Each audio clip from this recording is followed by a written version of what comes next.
Bueno, hola, buenas noches. Muy puntual, 7 en punto aquí en Colombia.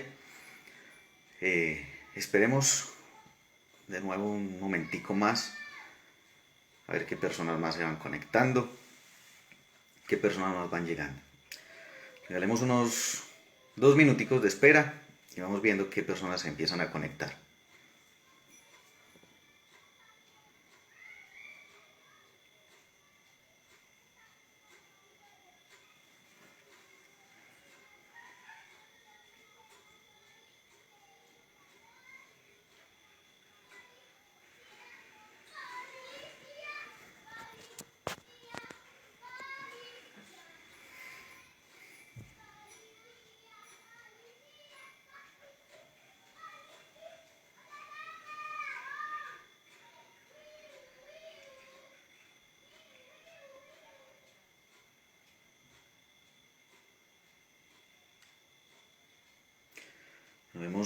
Vemos un momentico que ya empiezan a aparecer las conexiones ahí en la página.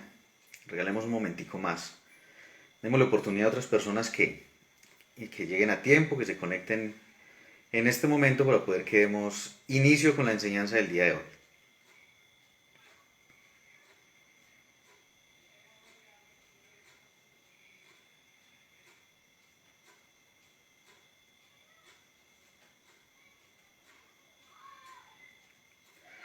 Bueno, 7:02, ya hay varias personitas conectadas. Recuerden, las citas a las 7 en punto. La idea es que seamos puntuales, la idea es que arranquemos a tiempo para que nos rinda, porque el- la intención es desarrollar el tema completo, es poder tener la exposición de la palabra completa, pues para eso es necesario hacerlo a tiempo, así que vamos dando inicio. En primer lugar, pues les doy la bienvenida a todos.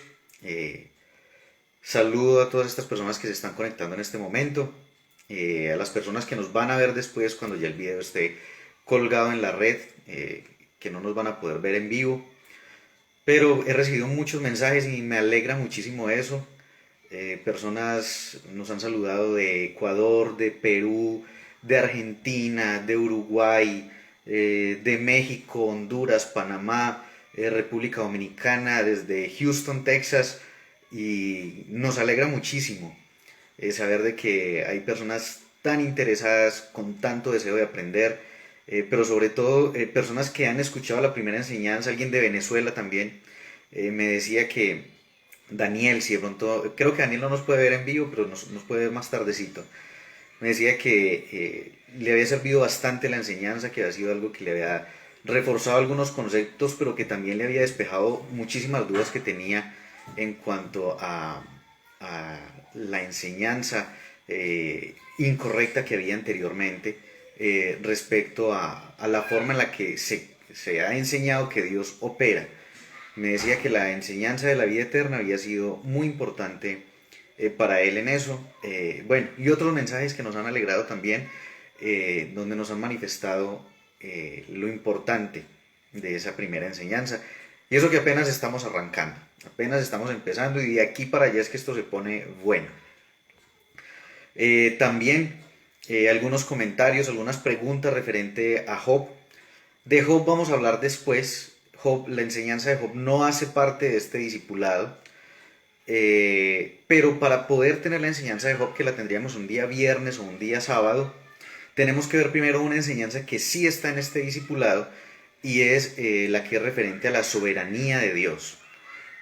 Cuando hablemos acerca de la soberanía de Dios, vamos a despejar dudas como en realidad todo lo que sucede es la voluntad de Dios. Dios hace lo que quiere y cuando quiere. Realmente Dios tiene el control. Quiero dejarle esas dudas ahí en el tintero, eh, como a manera de expectativa, para que cuando lleguemos a esa enseñanza podamos despejar todas esas dudas y podamos aclarar muchísimas cosas más. No podemos hablar de Job todavía, no podemos despejar todas las preguntas que nos han llegado todavía, porque como les digo, apenas estamos empezando. Pero pues una vez más, bienvenidos, y antes de arrancar con la enseñanza en forma, eh, tengamos una pequeña oración, una breve oración, pongamos todo esto en manos de Dios. Señor, te damos gracias en esta noche. Estamos reunidos a la distancia, un grupo de personas conmigo, un grupo de hermanos conmigo. Tu palabra dice que donde estamos congregados, así sean 2 o 3 en tu nombre, allí estás tú en medio de ellos. No estamos físicamente juntos, pero a través del Espíritu Santo estamos unidos en un mismo corazón y en un mismo sentir. Es en el deseo de aprender de ti, en el deseo de aprender de tu palabra. Por esa razón creemos que estás tú aquí presente en mi hogar y presente en los hogares de cada una de las personas que nos están viendo, trayendo sabiduría a mi vida, pero también abriendo los ojos del entendimiento de todas las personas que van a poder vernos en vivo y de los que van a poder ver este video luego en diferido. Te damos gracias, Señor, por la sabiduría que pones en nuestras vidas, porque nos permites cada día entender mejor tu palabra, y parte de ese proceso es la clase del día de hoy, la cual queda en tus manos. En Cristo Jesús. Amén. Bueno, entonces vamos a dar inicio. La clase del día de hoy se llama Salvación por Gracia. Recordemos, este es el discipulado nivel 1, clase 2. Salvación por Gracia. La clase pasada estuvimos hablando acerca de la vida eterna, despejando dudas referentes a la vida eterna, que la vida eterna no es simplemente ir al cielo, nos morimos y vamos al cielo, esperamos el rapto, sino que es tener esa comunión con Dios, esa relación personal con Dios basada en la confianza, en que no es un Dios psicópata o bipolar que hoy me ama y mañana me castiga, sino que realmente es un Dios de amor, que quien está dispuesto a matar, a destruir y a robar en nuestra vida es el enemigo, pero que Dios realmente desea que tengamos vida y vida abundante. Ese es el fundamento de nuestra vida eterna, esa relación personal con Dios. Recuerde que hablamos acerca de Juan 17:3, donde Jesús explica claramente qué es la vida eterna. Dice, y esta es la vida eterna, que te conozcan a ti. Él está orando al Padre, dice, a ti el único Dios verdadero y a Jesucristo a quien has enviado.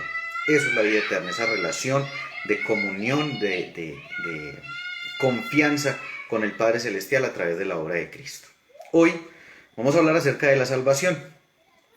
Y vamos a iniciar con un pasaje que encontramos en el Evangelio según San Lucas, en el capítulo 19, para quienes toman nota, quienes les gusta estar tomando nota, Lucas capítulo 19, versículos del 9 al 14. Recuerden que es muy importante tomar nota de la enseñanza, es muy importante tomar nota de los versículos, para, como les decía en la enseñanza pasada, hacer como los cristianos de Antioquía, que aun cuando su maestro era Pablo, el mayor maestro de la gracia que encontramos, hablamos maestro de la gracia después de la muerte de Cristo, porque un maestro como Cristo ninguno, obviamente, pero el mayor maestro del Evangelio de la gracia ha sido Pablo, y aún así los hermanos de Antioquía lo que hacían era ir y repasar y mirar si sí era cierto lo que Pablo les enseñaba. Así que tome también usted apuntes para que luego con detenimiento se siente a mirar todos estos pasajes y no solo a repasar, sino a descubrir si esta enseñanza realmente está acorde con las Escrituras. Lucas 19, del 9 al 14, vamos a irlo leyendo paulatinamente. Dice, a unos que confiaban en sí mismos como justos y menospreciaban a los otros, dijo también esta parábola. Aquí Lucas se está refiriendo a Jesús, nos está diciendo de que Jesús supo de que ahí entre el público que le rodeaba, habían un grupo de personas que confiaban en sí mismos como justos, es decir, tenían el concepto de que ellos por sus propias obras, por las cosas que ellos hacían diariamente, tenían justicia. Justicia en el lenguaje bíblico se refiere a una posición correcta delante de Dios. Esas personas a las que se refiere este texto es a los fariseos. Ellos eran personas que consideraban que tenían una vida santa y una vida justa delante de Dios porque decían que cumplían la ley, pero en realidad ellos cumplían la ley por conveniencia en las partes en las que para ellos era posible cumplirla, y minimizaban algunos mandamientos para ellos acomodarse a esas leyes y de esa manera supuestamente cumplirlas, pero realmente no estaban cumpliendo la ley, porque el único que ha podido cumplir toda la ley ha sido Jesucristo. Entonces ellos tenían no solo una doble moral, sino que tenían una falsa santidad y tenían un exceso de religiosidad increíble. Entonces Jesús se da cuenta que ellos están ahí, estos que confiaban en sí mismos. Vea que no dice que confiaban en la gracia de Dios o en la bondad de Dios, dice que confiaban en sí mismos como justos y menospreciaban a los otros. Por lo regular, las personas religiosas, las personas que creen que por hacer determinadas cosas es que tienen la aprobación de Dios, miran con desprecio a los demás. Yo sé que todos hemos conocido a alguien así, sea en las iglesias, sea en la familia, sea alguien del círculo de amigos, pero hemos conocido a alguien así, que cree que ayuna demasiado, que cree que lee la palabra demasiado, que cree que ora muchísimo, y por eso tiene un estatus delante de Dios diferente al del resto de las personas. Y resulta de que cuando yo baso mi justicia, es decir, mi posición delante de Dios, en mis obras, estoy diciéndole a Dios, Dios, realmente enviaste a Cristo a nada, con mis obras es suficiente. Ese era el estándar religioso de los fariseos, por eso ellos no aceptaban a Jesús, por eso ellos no aceptaban a ese carpintero como el Mesías. Ellos decían, no, con nuestro estándar moral es suficiente, no necesitamos más salvación. Y Jesús empieza a contarles, a narrarles esta parábola. Dice, versículo 10, 2 hombres subieron al templo a orar. Y aquí hay algo que a mí me encanta, me fascina de la personalidad de Jesús, y es que Él sabe que está rodeado por los fariseos, y a veces a nosotros nos pasa que vamos a decir algo y primero pensamos, ¿será que si digo esto alguien se va a ofender? Pero resulta que Jesús no tenía esa misma manera de pensar, y Él, sabiendo que está rodeado de fariseos, al primero que tira en la conversación es al fariseo. Dice que subieron dos hombres al templo a orar, y dice, uno era fariseo. A él no le importó si a ellos les iba a disgustar, si les parecía bien o no. Lo primero que hace es meterlo a él en la conversación. Dice, uno era fariseo y el otro era un publicano. La palabra fariseo en hebreo quiere decir separado, es decir, su concepto de religiosidad era tan fuerte que ellos incluso creían que estaban separados de los demás, que ellos estaban aparte de los demás. Y yo sé que todos hemos conocido ese tipo de personas que creen que cuando caminan ni siquiera tocan el piso, porque ellos creen que sus acciones casi que los hacen levitar. Y el otro era un publicano. Los publicanos eran estas personas que, siendo de origen judío, trabajaban para el imperio romano, es decir, para el imperio opresor, para los que los tenían a ellos bajo un yugo. El imperio romano cobraba unos impuestos a la nación judía, y los publicanos, siendo judíos, trabajaban para los romanos haciendo ese cobro de impuestos. ¿Por qué los detestaban? Pues primero porque trabajaban para el imperio opresor, para el enemigo de Israel, y en segundo lugar porque cobraban de más para ellos llenarse en los bolsillos. Entonces tenemos, por un lado, en términos boxísticos, en una esquina tenemos al fariseo que se cree que es totalmente santo, en su propia opinión, y tenemos de otro lado al publicano, alguien totalmente despreciado por la sociedad judía. Y continúa diciendo, el fariseo puesto en pie oraba consigo mismo de esta manera, que es algo muy, muy llamativo, y es que Jesús dice que el fariseo estaba orando consigo mismo. Resulta que si nuestras oraciones no están basadas en la palabra de Dios, usted realmente no está orándole a Dios, usted realmente está hablando con usted mismo, es decir, está haciendo un monólogo. Si se puede parar frente al espejo y decir eso mismo, creo que es de más provecho. Si su oración no está basada en la palabra de Dios, tristemente está perdiendo el tiempo. ¿A qué tipo de oraciones me refiero? Cuando usted se pone a orar y dice, ven Espíritu Santo. El Espíritu Santo vino desde hace 2000 años en Pentecostés. Somos templo del Espíritu Santo. El Espíritu Santo ya vino, no tiene que llamarlo de nuevo, ¿sí? Sería como pedirle al Padre que mandara a Cristo a morir por nosotros. Ya eso pasó. Es como decirle a Dios la oración que hacían los discípulos, que algunos dicen, es que está en la Biblia. Como está en la Biblia, yo puedo decirle al Señor, Señor, aumentanos la fe, aumentame la fe, así como dijeron los discípulos. Pero se nos olvida que versículo siguiente, Jesús con mucho amor los corrige y les enseña que la fe realmente debe ser sembrada como una semilla, como un grano de mostaza, debe ser empleada de otro modo, eso lo vamos a ver también más adelante, pero incluso inmediatamente les corrige. Entonces, no ore exactamente todo lo que está en la Biblia, porque no todo lo que está en la Biblia es para implementarlo tal como está. Porque si usted busca la manera de resolver sus problemas personales y abre en el pasaje en el que dice que Judas fue y se ahorcó, no lo vaya a hacer de ese modo. No utilice un texto, un versículo aislado para usted querer implementarlo en su vida. Lo mismo pasa con la oración. Su oración debe estar fundamentada en las Escrituras, si no va a terminar como el fariseo, orando pero consigo mismo. Dice que oraba de esta manera: Dios, te doy gracias. Vea la religiosidad de este hombre. Te doy gracias porque no soy como los otros hombres. O sea, yo estoy por encima de los demás. No soy como los otros hombres, ladrones, injustos, adúlteros. Y la religiosidad siempre el religioso va a tener que buscar algo con qué compararse, porque él considera que en sus acciones es bueno, pero tiene que tener un punto de referencia, es decir, alguien que no esté a la par de su nivel moral. Entonces empieza a buscar y encuentra ¿a quién? Al publicano. Y dice, ni aún como este publicano, ayuno 2 veces a la semana, diezmo de todo lo que gano. Esa fue la oración que el fariseo estaba haciendo para sí mismo. Él quería presentarse correctamente delante de Dios basado en sus obras, basado en lo que él hacía. Pero por otro lado dice que el publicano, estando lejos, es decir, el publicano ni siquiera entró al templo. Él subió al templo, pero no entró al templo. Sentía tanta culpa, tanto dolor por su pecado, que no quería ni siquiera entrar al templo. Incluso lo que dice más adelante nos demuestra lo compungido que estaba. Decía, no quería ni aún alzar los ojos al cielo, sino que se golpeaba el pecho diciendo, Dios, sé propicio a mi pecador. Es decir, el publicano no empezó a hurgar en su vida personal y a querer decir, bueno, en medio de todo lo malo yo tengo esto bueno, Dios, fíjese que yo hice esto bueno. Yo alimenté a un niño ayer, yo hice una obra de caridad, ayudé al viejito a pasar la calle.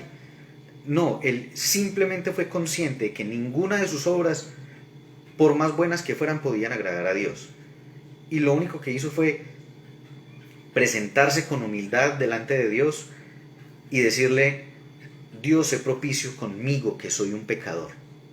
Es decir, que él no estaba confiando en sus propias obras, sino en la bondad de Dios. De hecho, Jesús dice, les digo que es decir, el publicano, descendió a su casa justificado antes que el otro, porque cualquiera que se enaltece, es decir, que quiere quedar bien con sus propias obras, será humillado, y el que se humilla será enaltecido. Esto lo habla Jesús en un momento en el que aún estaba instituida totalmente la ley. Aquí quiero dejar algo muy claro. La ley sigue vigente. La ley sigue vigente para aquel que no está en Cristo. Romanos dice, porque el fin de la ley es Cristo. Cuando usted llega a Cristo, la ley ya no debe de tener más poder y más dominio sobre usted, tanto en cuanto a cumplimiento como en cuanto a las maldiciones de la ley. Hay otra enseñanza que también tengo que más adelante la vamos a tener, que se llama Libres de la Maldición, que habla acerca de toda esta parte de las maldiciones de la ley, cómo somos ahora libres de esa maldición. Entonces hay que tener en cuenta eso. En este momento Jesús estaba hablando cuando todavía su obra no se había consumado en la cruz, cuando todavía no había sido derramada su sangre para pagar por nuestros pecados. Pero aún así, en estas instancias, Él empieza a abrir la puerta para decirles a ellos cómo va a ser, a partir de ese momento en el que sea consumada su obra, la justificación del ser humano. De hecho, bueno, ese es un tema que tendremos que abordar más adelante, acerca del seno de Abraham y otras cosas más, de cómo se obtenía la salvación antes de que muriera Cristo. Porque esa es otra duda que también atañe a las personas. Bueno, a partir de Cristo la salvación es creyendo en Cristo como el Señor y Salvador, confesándolo con la boca, creyendo en el corazón. Pero ¿y antes cómo era? Ahí se las dejo para una próxima clase. Sin embargo, aquí nos muestra Jesús un flachazo, un relampagazo de gracia, y nos muestra que incluso en ese momento bajo la ley, el reconocimiento de la bondad de Dios estaba por encima del reconocimiento de mis propias obras, de las obras mismas de la ley. Ya más adelante, ya cuando está consumada la obra de Cristo, años después, el apóstol Pablo nos regala este versículo maravilloso que encontramos en Efesios, capítulo 2, versículo 8. Dice, porque por gracia son salvos por medio de la fe. Y esto no de ustedes, pues es don de Dios. A ver, aquí aparece la palabra gracia, que en griego, que es el idioma en el que está escrito el Nuevo Testamento, en griego es la palabra charis. Charis, así con che, como suena. Charis, para los que están tomando apuntes. Estamos hablando de Efesios 2:8. La palabra charis quiere decir favor gratis, regalo inmerecido. Quiero explicarles un poco qué es esto. Si yo voy a la casa de alguno de ustedes a trabajar, no sé, a hacer cualquier cosa, el aseo, a pintar, a lavar platos, la comida, lo que sea, y usted me paga por realizar eso, usted no me regaló nada, en realidad me está pagando por un trabajo. Lo que yo hice debía tener una remuneración. Ahora, si yo voy por la calle caminando y usted simplemente le place sacar $100 y me lo regala, en ese momento usted me está haciendo un favor de gratis. Yo no hice nada por usted y usted sacó de su bolsillo algo suyo y me lo entregó, me lo dio. Ahora devolvámonos un poquito. Estamos usted y yo en la calle, yo me lo encuentro y lo primero que hago es darle un golpe en la cara. Y usted, en vez de responderme, saca el mismo billete de $100 y me lo regala. Y ahora, aparte de ser un favor gratis, es un regalo inmerecido, porque lo que merezco por eso es que usted me coja golpes y me dé igual de duro o más de lo que le di yo. Pero al contrario, lo que usted hace es, además de darme algo gratis, porque no hice nada para merecerlo, me está dando algo precisamente que no me merezco. En vez de castigo, me está premiando. Esa es la gracia. Eso es lo que significa charis. Cuando dice por gracia somos salvos, a eso se refiere. A que es algo que no solo no nos cuesta nada, sino que además de eso no nos lo merecemos. Sin embargo, yo sé que ustedes me van a escuchar mucho decir la palabra religión y religiosidad. La religiosidad se encarga de decirnos de que sí, hay que pagar un precio. Hay que pagar un precio. No, la salvación es gratis. Y es lo que dice aquí, por gracia son salvos. Y ya sabemos que gracia es charis y ya sabemos qué significa charis. Ahora, que el cristiano debe dar fruto de arrepentimiento, es decir, caminar en buenas obras, dar como respuesta a la gracia de Dios el comportamiento debido. Pero ese comportamiento es fruto de mi agradecimiento, no es para yo recibir el visto bueno de Dios. No es que yo me comporte bien y entonces Dios me dé pulgar arriba, me dé like. Lo que pasa es que cuando yo actúo de buena manera es en agradecimiento, ni siquiera es en retribución porque no hay forma de retribuirle a Dios. Es incluso no solo es en agradecimiento, sino que es el comportamiento natural, que al ser cambiada mi naturaleza pecaminosa por una naturaleza santa, que es de lo que vamos a estar hablando en la próxima clase, esta es salvación por gracia, la próxima clase es justificación por gracia, al ser cambiada mi naturaleza pecaminosa por una santa, que es lo que pasa en mi espíritu, ahora lo que yo tengo que hacer es encargar de que mi alma, o sea, mi mente y mi cuerpo se alineen con eso que pasó en mi espíritu. ¿Y cómo se logra? Romanos 12:2 dice que debemos de transformarnos por medio de la renovación del entendimiento. Aquí es donde pasa algo, y es que cuando un creyente deja de asistir a la iglesia, empieza a tener comportamientos pecaminosos, las otras personas de la iglesia, que de algún modo son como esos fariseos, empiezan a decir, es que tal persona no está bien con Dios. A ver, en primer lugar, mi estatus delante de Dios no me lo dan mis obras, porque si mi estatus dependiera de lo que yo hago, de mis obras, entonces Cristo vino a nada. Porque, pues, ¿para qué iba a venir si yo puedo cambiar mi estatus delante de Dios con mi comportamiento?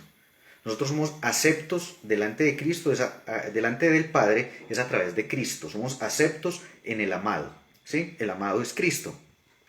Ahora, a partir de que yo empiezo a transformar mi mente, empiezo a renovar mi mente con el conocimiento de la palabra, entonces lo que pasó en mi espíritu empieza a reflejarse en mi comportamiento. ¿Qué es lo que pasa? Que esas personas que tienen comportamientos pecaminosos pertenecen a uno de estos tres grupos. En la tierra hay tres grupos de personas. Está el hombre natural, que es la persona que no conoce de Cristo, que nunca ha entregado su corazón a Cristo. Está el creyente carnal, que es la persona que ya creyó en Cristo, pero que no ha renovado su entendimiento, no ha dedicado el tiempo suficiente a estudiar la palabra, por lo tanto no camina en la palabra, no vive la palabra. Y está el creyente maduro o el creyente espiritual, que es aquel que ya creyó en Cristo, pero a través del conocimiento que ha obtenido de la palabra de Dios y a través del caminar realmente en lo que ha aprendido, entonces obtiene una madurez espiritual. Entonces no es que ese creyente carnal esté mal con Dios, no, él sigue estando en Cristo, sigue siendo parte del cuerpo de Cristo. Lo que pasa es que no ha permitido que Dios renueve su entendimiento a través de la palabra de Dios, porque Dios no se mete en nosotros a renovarnos.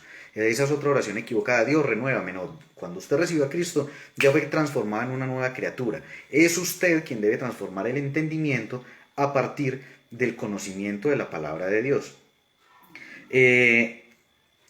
Sigamos mirando algo que está referente a este mismo versículo, pero en la versión amplificada de la Biblia. Y creo que eso nos va a abrir un poco más la perspectiva referente a este versículo de Efesios 2.8. Dice, porque es por gracia gratuita, el favor inmerecido de Dios, que eres salvo, liberado del juicio y hecho partícipe de la salvación de Cristo a través de tu fe. Y esta salvación no es de ustedes, de su propia obra, no vino de su propio esfuerzo, sino que es el don de Dios. Este versículo ya nos amplía un poco más el espectro de entendimiento referente a este versículo, porque aquí entonces empezamos a encontrar y a darnos cuenta y a aterrizar más la idea de que no son mis obras. Mis obras son parte de mi naturaleza santa ahora. Es decir, si Dios ya me permitió a mí el fenómeno más grande, el milagro más grande es la transformación del espíritu humano, pues mi tarea entonces ahora es a partir de la palabra empezar a renovar mi entendimiento y caminar en lo que la palabra dice que yo soy.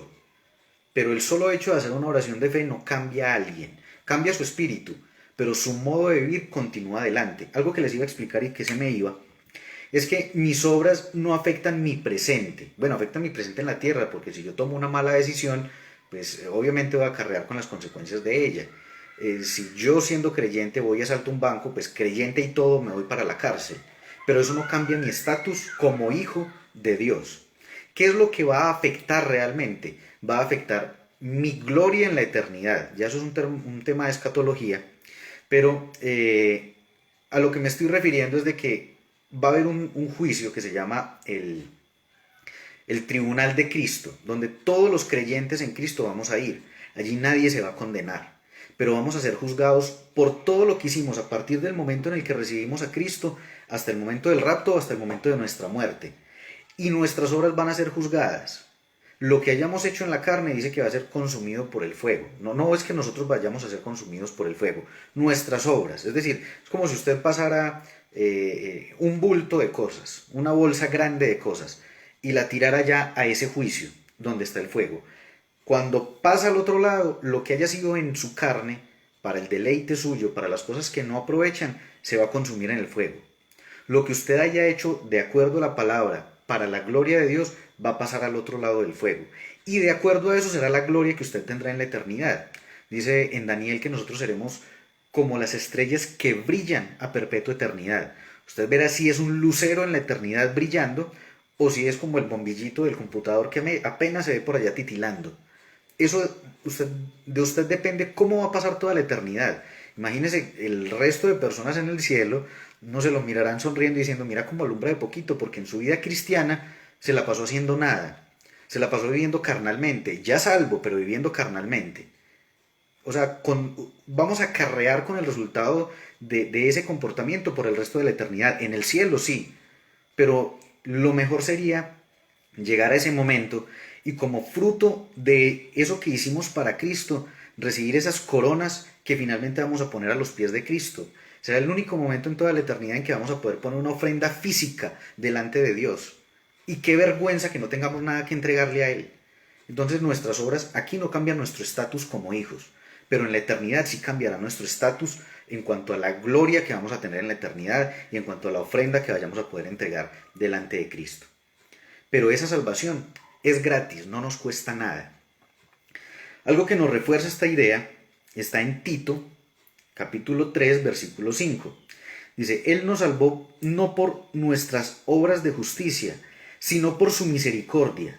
Nos salvó mediante el lavamiento de la regeneración y de la renovación por el Espíritu Santo. Vuelve nuevamente a confirmarnos, no es por lo que yo haga bueno, no es por las cosas buenas que yo pueda hacer que Dios me va a salvar, es por la obra que hizo Cristo en la cruz. Porque de hecho, Isaías 64:6 es muy fuerte cuando uno lo aterriza al lenguaje actual. Dice, todas nuestras justicias, o sea, todas nuestras buenas obras, las cosas más buenas que usted quiera hacer, intentando, digamos, impresionar a Dios para que Dios diga, uy, este realmente merece ser mi hijo. La obra de Cristo, no, realmente lo que importa es lo que esta persona está haciendo. Si usted cree que con alguna obra va a ganarse ese comentario de parte de Dios, pierde su tiempo. Porque dice Isaías que todas nuestras justicias son como trapo de inmundicia delante de Él. ¿Y qué es un trapo de inmundicia? Yo sé que puede parecer desagradable y les pido disculpas si es así. Pero los trapos de inmundicia en el momento en el que está escribiendo Isaías, para ese momento, 700 años antes de Cristo, eran los pedazos de tela que eran usados por las mujeres en los días de su período. Así, tal cual. Es decir, que las cosas con las que las personas religiosas intentan impresionar a Dios para creer que Dios con eso va a decir, wow, qué hijo tan maravilloso tengo yo, dice que son como una toalla higiénica usada delante de Él. Es decir, nada, absolutamente nada de lo que nosotros hagamos está por encima de lo que hizo Cristo en la cruz. Nada. La obra excelsa, la obra más grande, hecha por cualquier hombre, porque Jesucristo era 100% hombre y 100% Dios. Cualquier obra hecha por cualquier ser humano aquí en la tierra no le llega, como decimos aquí, ni a los tobillos a lo que hizo Cristo en la cruz. Es la obra máxima, es lo más grande que cualquier humano haya podido hacer. Fue necesario que Dios se hiciera hombre para poder que un hombre lo hiciera. Entonces no creamos que vayamos a impresionar a Dios de ninguna manera. Lo que tenemos que hacer es abandonarnos en su gracia, confiar en su gracia y en su amor y empezar a caminar en su bondad y haciendo las cosas para Él, pero no esperando que con eso entonces subamos un peldaño en el agrado delante de Dios. Ay, con esto ya Dios quedó más contento conmigo. No, Dios quedó contento con la obra que hizo Cristo en la cruz. Cuando hablemos de la justificación, el próximo martes vamos a ampliar un poco más este tema.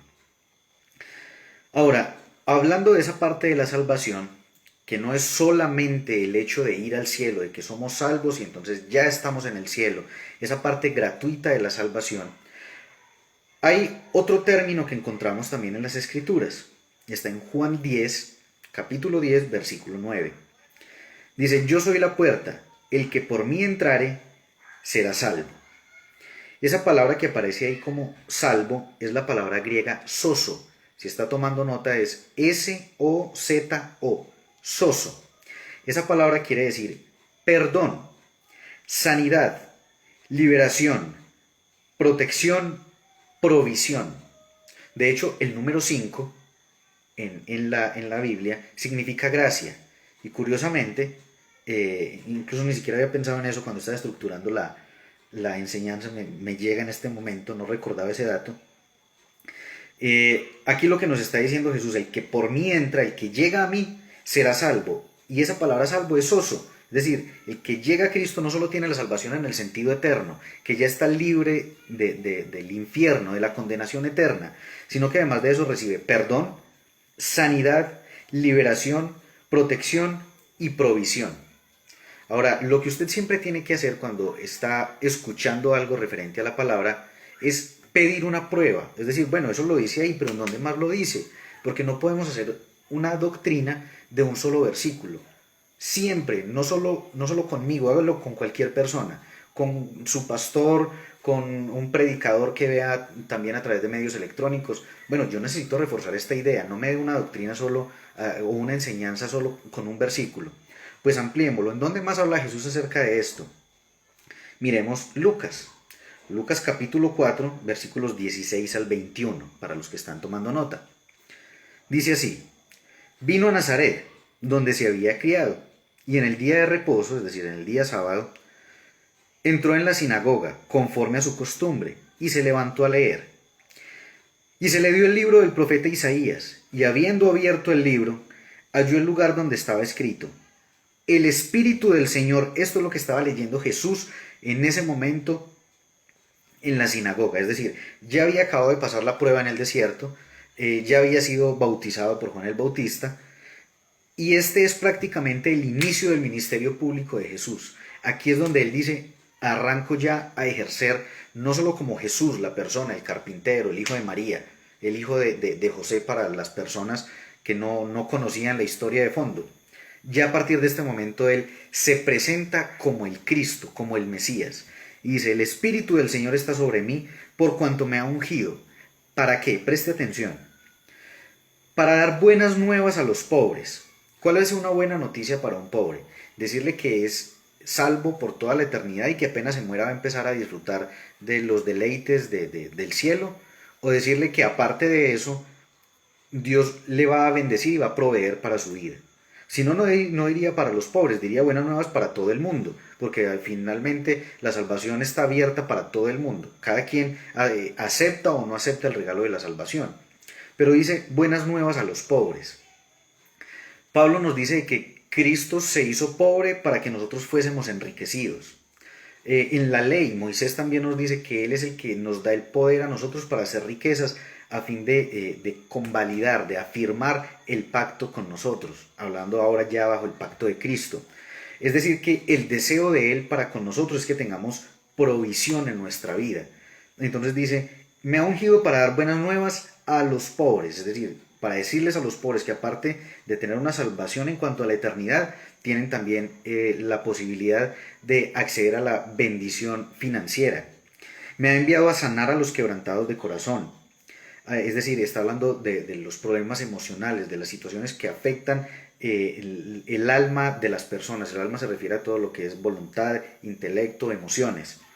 A pregonar libertad a los cautivos, las personas que están cautivas. Si usted busca cuando más se utiliza esta palabra cautivo en los evangelios, se refiere también a las personas que están cautivadas, no solo por una opresión demoníaca, sino también cautivos en cuanto a una enfermedad. Él vino a traernos sanidad a nosotros. Vista a los ciegos, no solo se refiere en el aspecto físico, sino también en el aspecto espiritual, a que podamos ver realmente la gracia de Él manifestada en nosotros. A poner en libertad a los oprimidos. A predicar el año agradable del Señor. En la Biblia, cuando habla de año o de años, no se refiere cronológicamente a 365 días, se refiere a una era completa, a una época completa. Esta es la época agradable del Señor, la época de la gracia. Incluso si ustedes buscan este mismo pasaje en el libro de Isaías, se dan cuenta que a continuación dice: y el día de la venganza del Dios nuestro. Pero Jesús no leyó esa parte, él ahí cerró el rollo, ahí terminó la lectura y devolvió el rollo. A continuación dice: y enrollando el libro, lo dio al ministro y se sentó. Y los ojos de todos en la sinagoga estaban fijos en él, y comenzó a decirles: hoy se ha cumplido esta escritura delante de ustedes. Entonces Jesús cierra ahí, porque el día de la venganza vendrá cuando todos los creyentes en Cristo ya no estemos en esta tierra. Ahí será derramada la ira de Dios.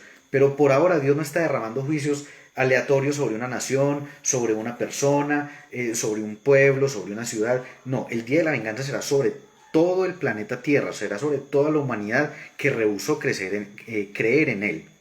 Pero la ira de Dios fue contenida en Cristo. El castigo de nuestra paz, dice también el profeta Isaías, fue sobre Él. No va a caer sobre alguien en particular, es que Dios lo va a castigar, es que no, el castigo vendrá en algún momento. Esta es la época agradable del Señor, el tiempo de la gracia, el tiempo agradable de Dios para con nosotros. Y dice que esa palabra se cumplió ahí. En ese momento empezó el derramamiento de la gracia de Dios, aun cuando Cristo aún no había muerto, pero empezó a manifestarse la gracia de Dios a través de los milagros, de las maravillas, de los prodigios que hacía, a partir de lo que hablaba y la forma en la que la gente empezaba a convencerse de que Él era el Mesías. y ya con su muerte y con su resurrección y la venida del Espíritu Santo, esa obra quedó culminada. Es en esa gracia en la que nosotros tenemos que caminar, es en esa gracia en la que nosotros debemos de andar, creyendo permanentemente que no es por nuestros méritos, no es por lo que nosotros hagamos, es permanentemente por lo que Cristo hizo en la cruz que nosotros recibimos la bendición de Dios. Yo no me comporto bien para que Dios me bendiga, yo me comporto bien porque es que Él ya me bendijo. ¿Qué necesidad tengo de comportarme mal? ¿Qué comunión tiene la luz con las tinieblas? Ninguna. Pero también aquí cabe decir algo, que si Jesús está diciendo que su ministerio se basa precisamente en bendecirnos, ¿por qué la religiosidad se empecina en decir de que no, Él también está interesado en maldecirnos, en castigarnos, en disciplinarnos con desgracias, que era lo que hablábamos también en la clase pasada? No, vea que el ministerio de Él incluso es llamado el ministerio de la reconciliación. Él está interesado en que nosotros recibamos bendición. Pero entonces, si usted sube al segundo piso de su casa o sube a un edificio y se avienta desde la terraza y se quiebra una pierna, Dios no lo está castigando, ni lo está disciplinando. Usted está recibiendo el fruto de sus malas decisiones. Entonces a nuestra vida llegan cosas por consecuencia de ataques del enemigo, por fruto de nuestras malas decisiones o por fruto de decisiones de otros que nos terminan afectando. Pero no metamos a Dios dentro de esa situación, porque el deseo de Dios, incluso también el profeta Isaías dice que los deseos y los planes de Dios para nosotros son de bien y de paz, no de calamidad. Entonces dejemos de estar involucrando en nuestras calamidades diarias o en las situaciones que acontecen en el mundo a Dios. Pero les recuerdo, vamos a ampliar mucho más esta parte cuando hablemos acerca bueno, la enseñanza tiene un nombre en el discipulado que es Dios no tiene la culpa, pero creo que es más claro cuando hablamos acerca de la soberanía de Dios.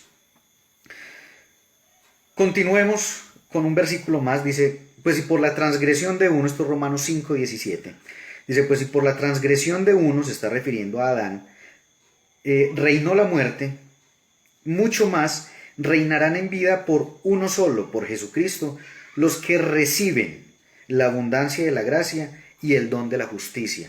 ¿Qué quiere decir esto? De que la gracia, este regalo inmerecido de Dios, es algo que usted acepta. Usted verá si usted decide seguir intentando impresionar a Dios a través de sus buenas obras, que ese es el camino de la ley, que el camino de la ley solo lo lleva a la maldición, o si decide agradar a Dios a través del camino de la gracia, que es por la fe. De hecho, Hebreos dice que sin fe es imposible agradar a Dios. Cuando usted intenta agradar a Dios por sus obras, termina viviendo bajo la ley y con la ley bajo la maldición. Pero cuando usted se da cuenta que no puede agradar a Dios, sino solamente a través de la fe, las obras se van a empezar a manifestar en usted sin esfuerzo. Por eso dice la palabra, por sus frutos los conocerán.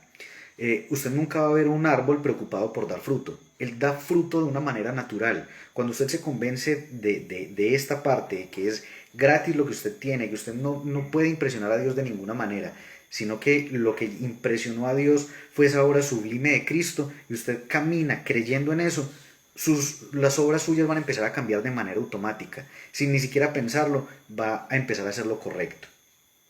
Y Juan 1:17 que dice, pues la ley por medio de Moisés fue dada. Es decir, la ley se refiere a esas tablas de piedra duras, rígidas, insensibles que recibió Moisés de parte de Dios en el monte Sinaí. Se refiere a eso, la ley por medio de Moisés fue dada, se entregó una cosa, fue dada. Pero dice, la gracia y la verdad vinieron por medio de Jesucristo. Dice que Jesucristo es el camino, la verdad y la vida. Él mismo es la verdad. Y dice que la gracia vino. Es decir, que la gracia es una persona. La gracia es Cristo. Cuando aceptamos la gracia, estamos aceptando realmente la obra de Cristo en nosotros. Estamos realmente confirmando, sí, yo creo en que lo que hizo Cristo es más de cualquier cosa que yo pudiera hacer para agradar a Dios. Debemos de entender esto, de tenerlo claro en nuestras vidas, de saber de que es un regalo gratis, por eso es regalo, pero aparte de eso que no nos lo merecemos. Realmente no nos merecemos tanta bondad y tanto amor de parte de nuestro Dios. Esta es entonces la enseñanza del día de hoy, salvación por gracia. Ya deje de esforzarse, de creer que con buenas obras va a impresionar a Dios. Empiece a caminar en la gracia y las obras en su vida se van a manifestar de una manera natural, porque al usted estar creyendo en la naturaleza nueva que tiene, la naturaleza santa que Dios puso en usted. De esa manera usted va a empezar a caminar de una manera santa, sin ni siquiera pensarlo, sin ni siquiera esforzarse, porque va a estar convencido de la gracia y del amor de Dios en su vida. Nuestra próxima clase será el próximo martes, permítame, yo veo aquí la fecha. Esto será el próximo martes 19 de enero, 7 de la noche, hora de Colombia. A ver si me las he aprendido. Houston, México, sería 6 de la tarde. Perú tiene la misma hora de nosotros, Panamá también. Los demás, Argentina, Uruguay, 2 horas más tarde, es decir, 9 de la noche. Esperamos encontrarnos de nuevo en este espacio. Espero que sea de bendición. Si ha sido de ese modo, compártalo con más personas. Háblele a más personas acerca de este discipulado, de estas clases. Que la idea es no solo tener las clases martes y jueves, sino que si tenemos más público, si vemos más interés, la idea es hacerlo en otros días de la semana. No solo este discipulado, sino otras enseñanzas que podemos compartir. Hablo en plural porque les recuerdo, mi esposa hace parte de este equipo, ella es el backstage, ella es la que prepara la ambientación, la decoración, toda esta parte.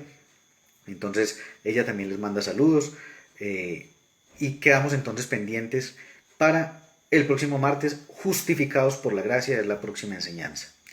Bendiciones para todos y feliz resto de noche.